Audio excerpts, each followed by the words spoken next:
So Jared Cannonier has put his name in the middleweight record books with a 5-round war against Marvin Vettori. He landed the most significant strikes in the history of the UFC's 185-pound division, and won via unanimous decision. He landed 249 significant strikes, overtaking the previous record of 186.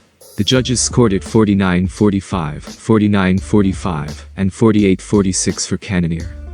So first, let's break down where Marvin went wrong. So I've seen a few people saying he should have wrestled more. The thing is, he isn't much of a wrestler. He's more of a cage grinder that uses his size to stall and chip away at his opponent. He doesn't get many takedowns and doesn't go for submissions. He isn't particularly good at anything. He's a jack of all trades kind of fighter.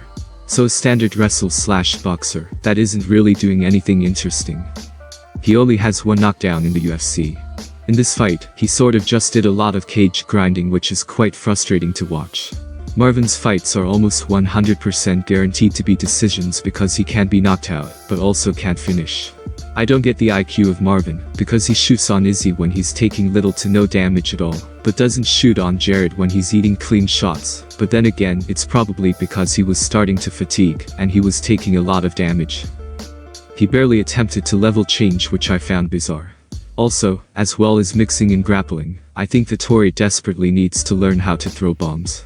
He can take lots of damage, but he does little in return.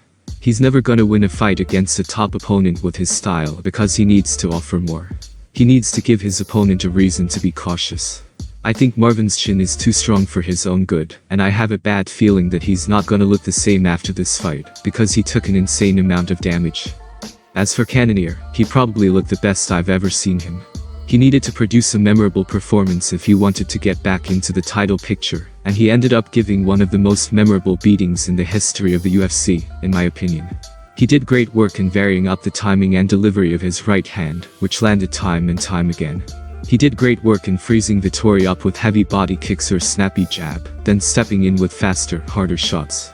How Cannonier at 39 can throw so many fast, powerful strikes and shoot takedowns for 25 minutes at 185 pounds. It's genuinely mind-blowing.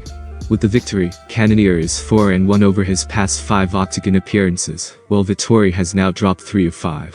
Tell me what you guys thought of the fight in the comments, and don't forget to subscribe.